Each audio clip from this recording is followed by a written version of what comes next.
Hello everyone, John Lanning with IPMS for Crook. Back again with another inbox review.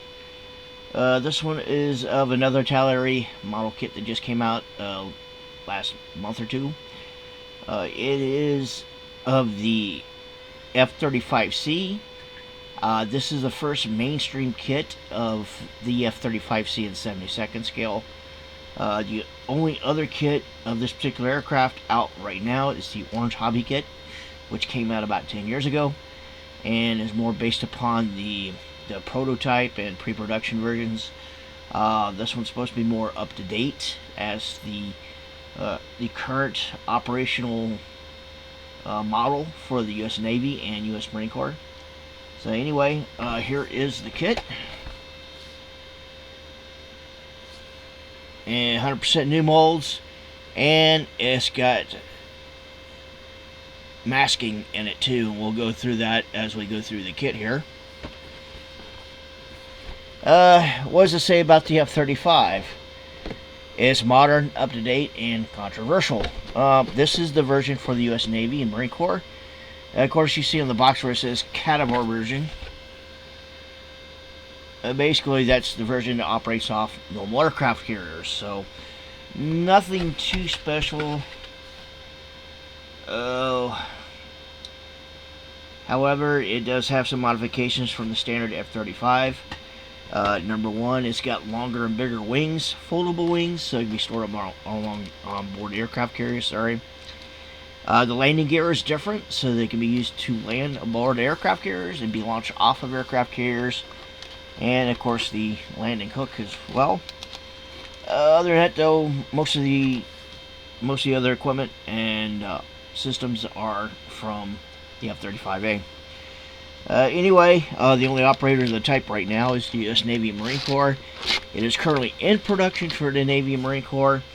It is currently replacing units that previously operated the Legacy Hornet, the F-18C. Which has been taken out of active service in the U.S. Navy. So, there's not really too much to talk about. It has been used in combat, especially in particular the Red Sea, with the U.S. Navy pounding the Houthi rebels in Yemen.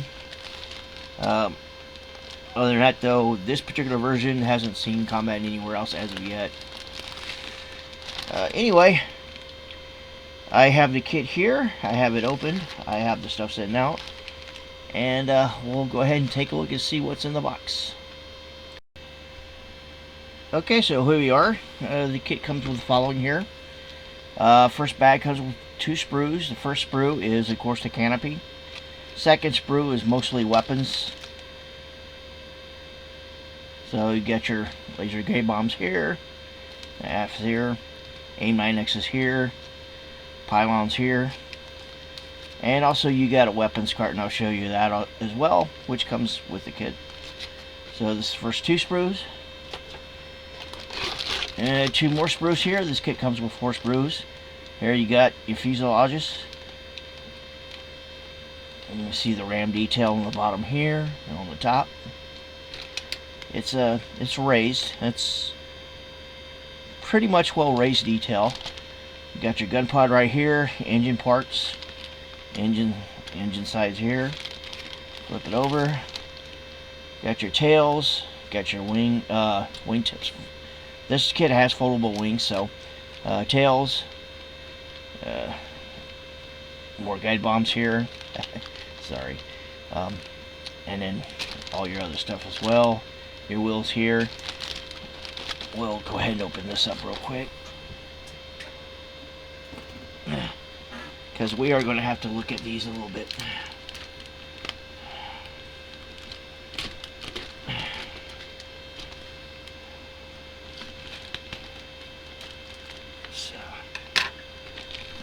So we got that open. Pull these out, and then we'll go more in depth in these sprues a little bit later here. So got that. Here's your decals, markings for 4 different aircraft, including a Marine Corps aircraft as well. But the one which I wanted to build here in particular is The Argonauts right here. All U.S. Navy Marine Corps markings. 2 sheets of masking. Yes, this is your masking for the ram panels. Also for the canopy, the wheels, and everything else. You can see how extensive the masking is on this. The instructions for the masking. And they're quite extensive as well. As you can see from here. There's going to be a lot. Now, mind you, I've looked at pictures of the F-35C online. It seems to be that a lot of the newer aircraft are coming out without the massive ram panels, at least as demarked as they are on the previous, the pre-production units. So I would recommend that you go ahead and find some photographs of what you want to build to see if you're going to actually use these masks or not. Of course, there's a mask, the maps for the masking there. So, and here's the build instructions. So, the general instructions are black and white, as you see right here. Of course, as usual, they start with there's your maps right here, and begin with the portion where you drill in holes for places, putting in some of the intakes, landing gear, the engine, cockpit right here.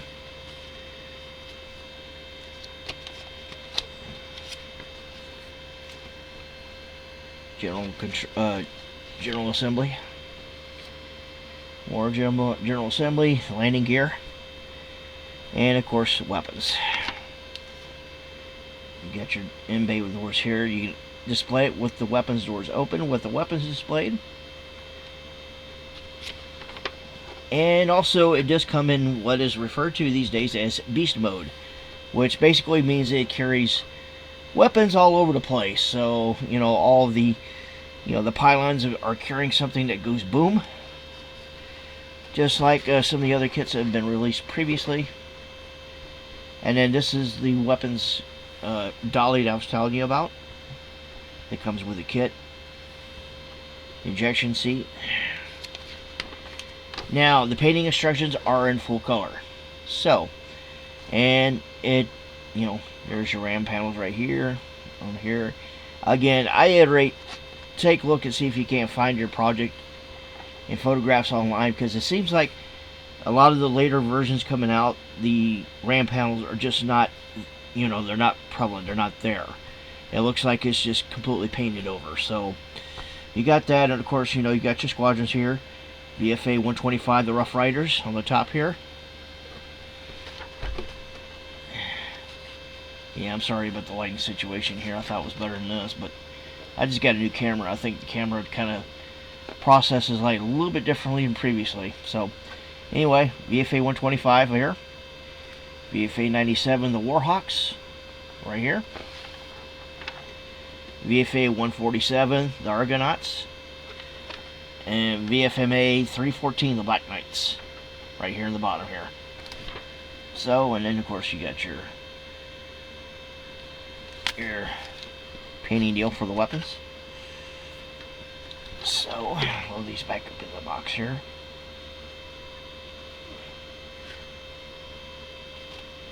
Alright. Now let's just take a look at the sprues here. There's the first main sprue. The fuselage with the ram panels. Now, if you take a look here, the detail is very good, very nice. Panel lines are fine. The ram panels are raised. Now, I've been looking online to take a look at the photographs of actual F-35Cs. In my opinion, and I say opinion, the ram panels here are too high. They're too raised. So you might want to go ahead and sand them down a little bit If you're using the ram panel decals, it probably won't be too much of an issue. On that decals, the ram panel mask, if you plan on painting the ram panels on here, it might not be too much of an issue. However, if you're planning on doing the toned down versions, you might be able to see them raised. And as I said, to me, I think they're raised a little bit too high. This is not the only kit with this problem here too. The Orange Hobby kit also has an issue with raised panel lines, or raised ram panels as well. So, but anyway, they're not too bad. Of course, you got your wingtips right here, which you'll be able to fold, which is the other deal. So your landing gear right here, it looks very nice. And as we saw when I previewed the AMX kit last year, Italeri has stepped up when it comes to detail. Better panel lines, more accurate panel lines, better detail. Here's the other sprue right here, including the cockpit. If you take a look at the cockpit there is some detail on it, not a whole lot, and more likely it's going to be decals for this. And here is, I'm going to get my finger underneath the control panel here. There we go, right there. Partial detail. So the main gauges and stuff like that are not on here. Again, more likely going to be decals. So main wheels. Again, there's your tails with more of the ram panels and all that. Landing gear bays. There we go. Get the camera to focus here. Another reason why I got this camera, because this one actually focuses. So I'm not sitting here doing this number here all the time. So this one actually does some focusing, and it focuses rather well. And you can see the detail inside the landing gear bays. So, more of the weapons here.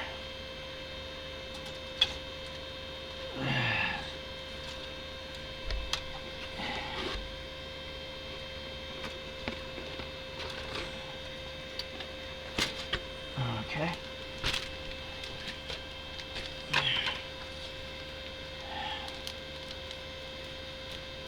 And now experimenting with this new camera here, I noticed that it does have a bit of a lighting situation, and something that I'll be resolving over time here. So here's the third sprue here. This is your main weapon sprue here, along with your weapons dolly right here, AIM-9Xs, laser guide bombs, more pylons here. Some of the details for folding the wings right here. And then here's the canopy.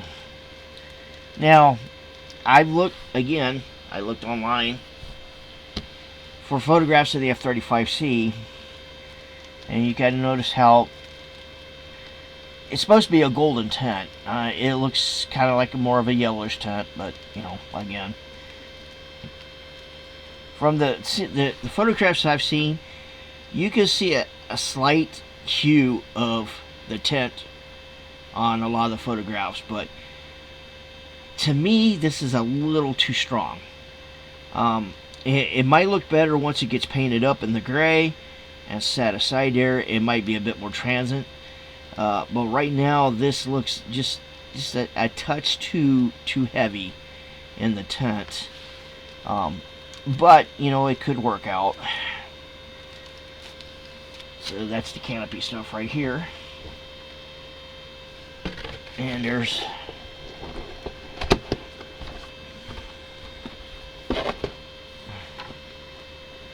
your kit.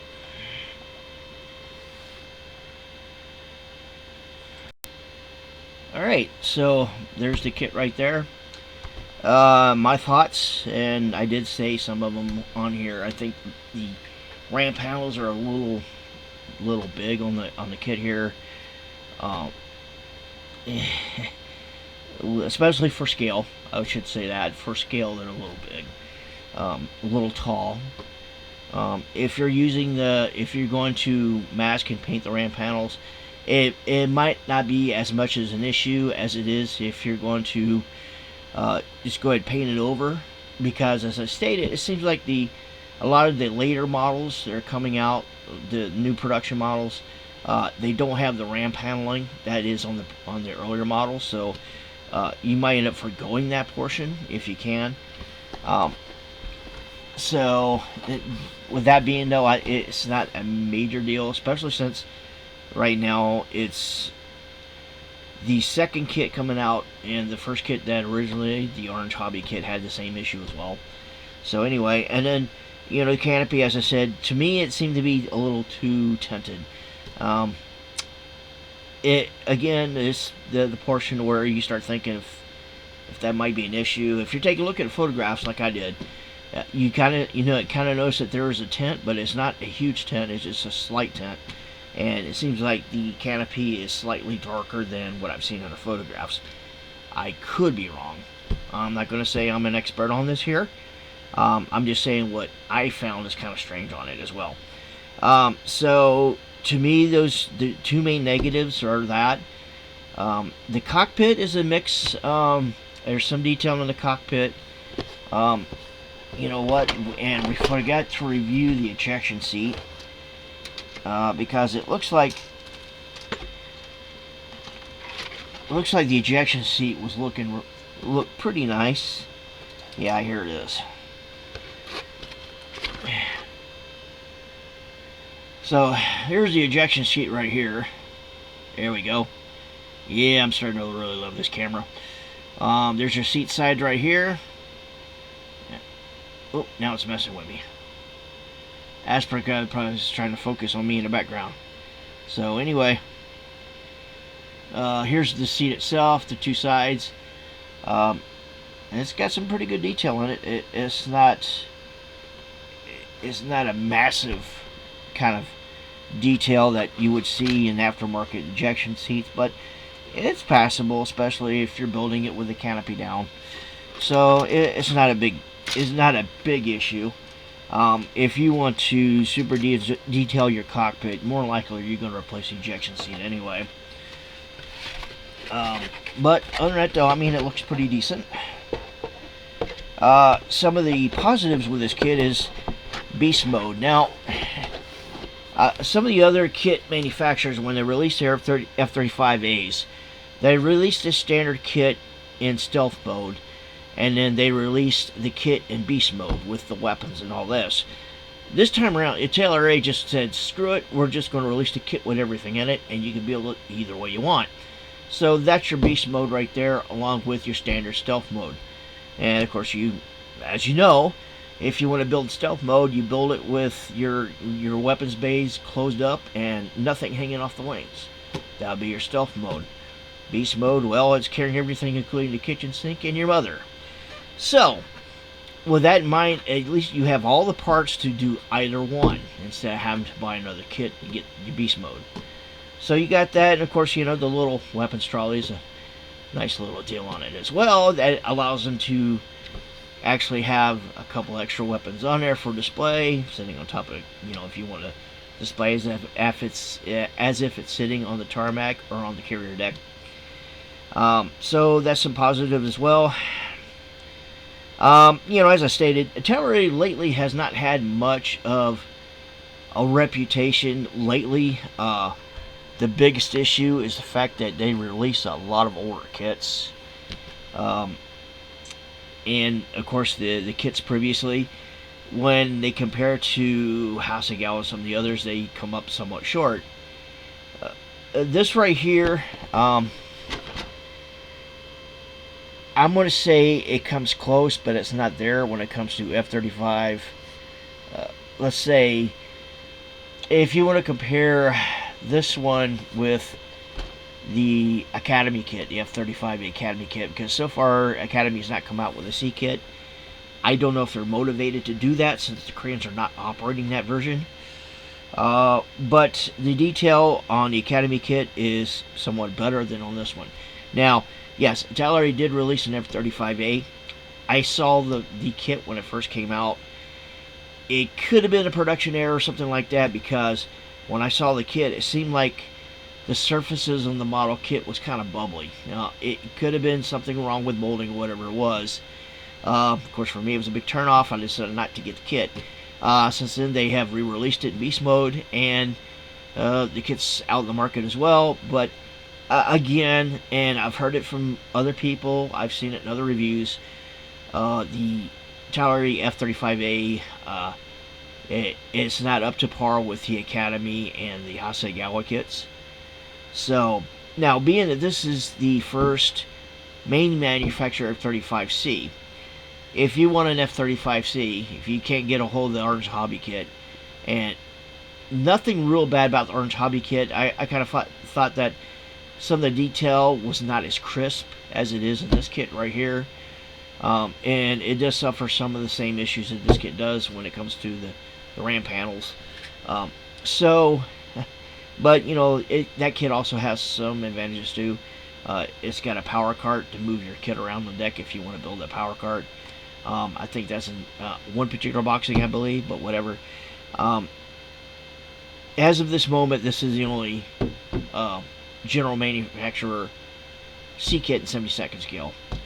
Now, I'm pretty sure Hasegawa is probably going to release an F-35C somewhere down the road. Academy, maybe. The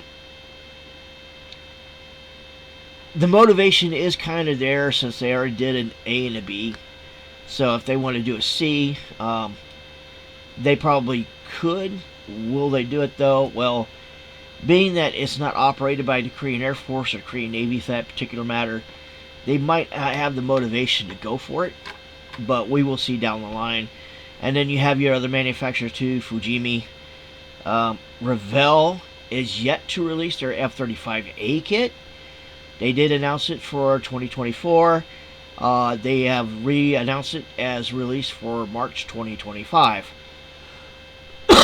Excuse me. I guess kind of interested in seeing what comes into that kit.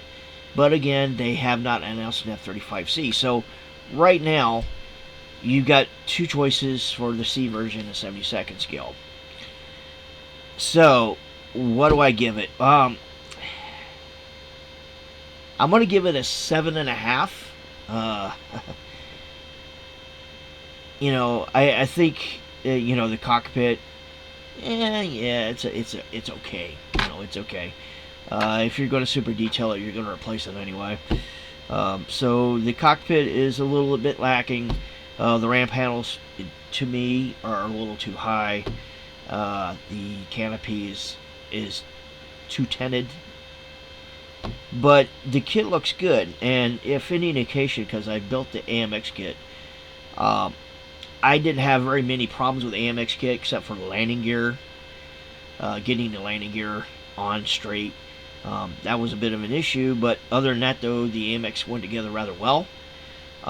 If this is the new case right here, this would be a pretty damn good kit. If you got the Orange Hobby F-35 kit, I wouldn't say buy these and replace it. I mean, it still builds out to a pretty nice kit. However, as I stated, the Orange Hobby kit is more slated for the prototype and pre-production versions. So if you're looking for something that's got a more up-to-date airframe, this would be it. But the F-35, the Orange Hobby kit is still pretty good. So no, I wouldn't recommend throwing them away for this. However, it'd be up to you whether you want to do that or not. So, you know, hopefully Italeri has, you know, turned the corner here. They're not doing very many new kits. And unfortunately, too, I understand that last month the founder of Italeri had passed away.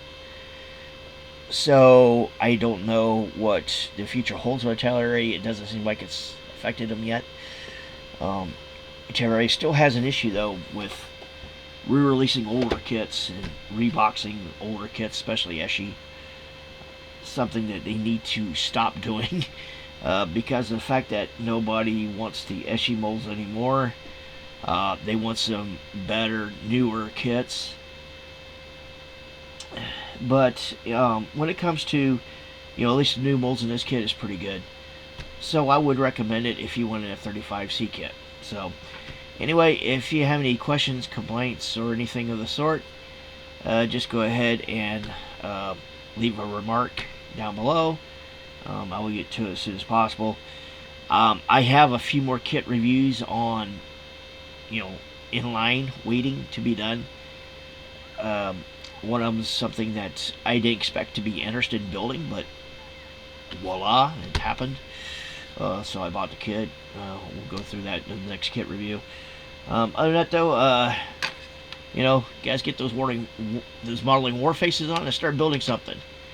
Especially since now some places that got plenty of snow that keep you at home and make you do it. So anyway, y'all have a good night, evening, morning, whatever it is, and thanks. Bye.